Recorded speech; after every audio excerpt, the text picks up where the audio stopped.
Ассалаумағалейкум туғандар, қандайсыздар? Назарыңыздарда қайрадан эле базары жоқ каналы. Азыркы чыгарышта сиздерге Кызыл Аскерден бир сатылуучу үй көргөзмөкчүмүн туғандар. Биринчи болуп баруу жолун түшүндүрөйүн. Азыр мен турган жер Мессаровша көчөсү жана Ильменская көчөсүнүн кесилишинде турам.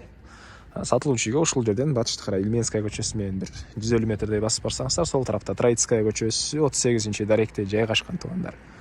Анан бул үйүбүз Дордой Моторс, Кудай берген геология базарына деле жакын жана бир аз түндүктү карай басып Правсайза көчөсү менен түшсөңүздөр, ал жакта Сары Өзөн Бейхан базарына деле анча деле алыс эмес болуп калат.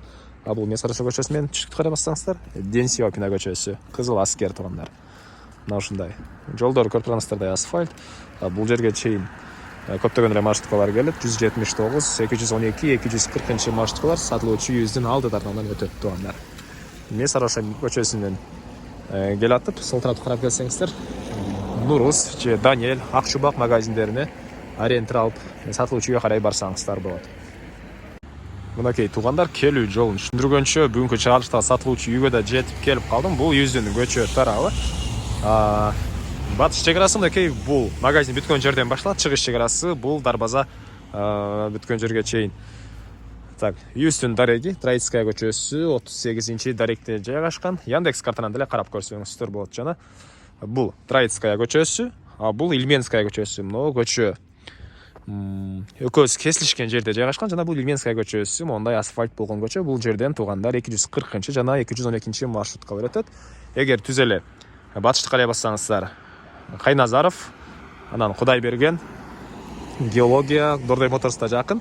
Чыгышты карай бассаңыздар, бул жакта Мессаровша көчөсү, оң тарапка чыксаңыздар Ден Сиопина, сол тарапка түшсөңүздөр тугандар Правсайз көчөсү болуп калат. Бул жактагы Сары Өзөн базары деле анча деле алыс эмес. Эми андан ары барыңыздар да сурап атылат, мектеп балдарга кандай экен? Жакын жерде мектеп садиктери бар экен тугандар. Мектептердин номерлерин деле айтып эле унутуп калдым. 2-3 мектеп жакын жерде бар экен.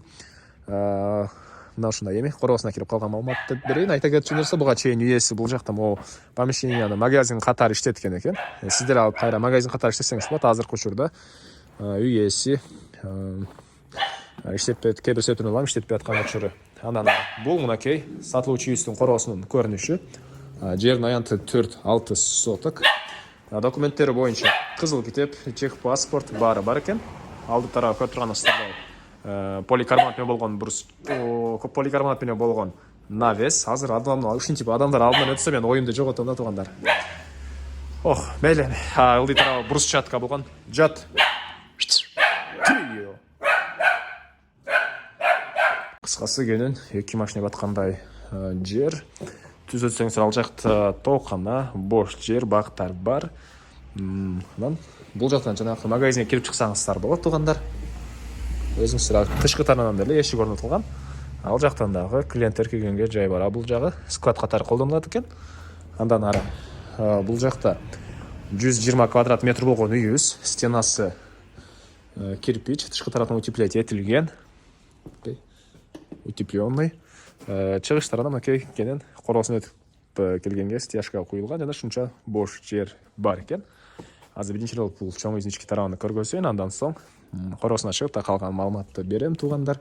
Мынакей бул жакта негизги кирүүчү эшиги, көрүп тургансыздардай пластиктен болгон эшиктер тугандар. Анан суу, свет бар.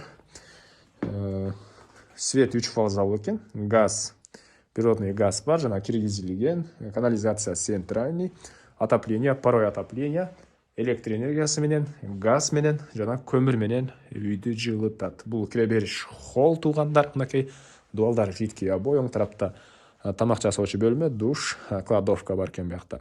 Азыр биринчи бул жактагы бөлмөдөн көргөзүп баштайын, алардан видеонун жүрүшүндө көргөзөм. Бул жакта киргенде бир мондай бөлмө дейбизби же коридор дейбизби? Полдору жыгачтан болгон пол, дуалдары жидкий обой, үйлө негизи бөлмөлөр жылуу экен тугандар.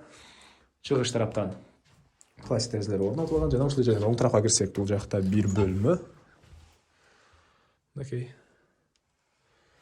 полдор жыгачтан болгон пол, андан ары бул жакта дагы 2 бөлмө. Киргенде бир бөлмө, түштүк тараптан, чыгыш тараптан терезелер орнотулуп, решетка темирден болгон решеткалар да орнотулган. Ал оң тарапка кирсек, бул жакта дагы бир мондай бөлмө жайгашкан тугандар. бардық эле бөлмөлөрүнүн полу жыгачтан болгон, тол отопление батареялары бар, тышкы тарабынан утеплять этилген, үй жылуу. Үй жылуу туугандар. Эми андан ары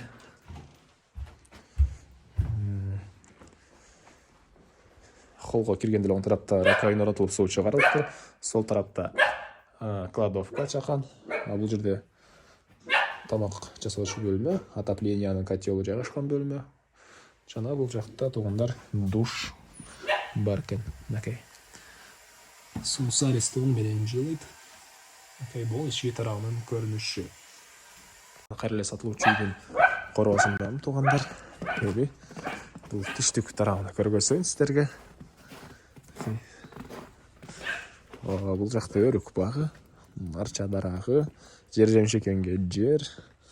Бул жакта склад үчүн чакан стяжка деле, фундамент деле коюлуптур. Бул үйүбүздүн түштүк тараптан көрүнүшү жана чек-араларды көрүп турасыздар. Өзүңүздөр деле байкап. Ушул жерлерге чейин болуп калат.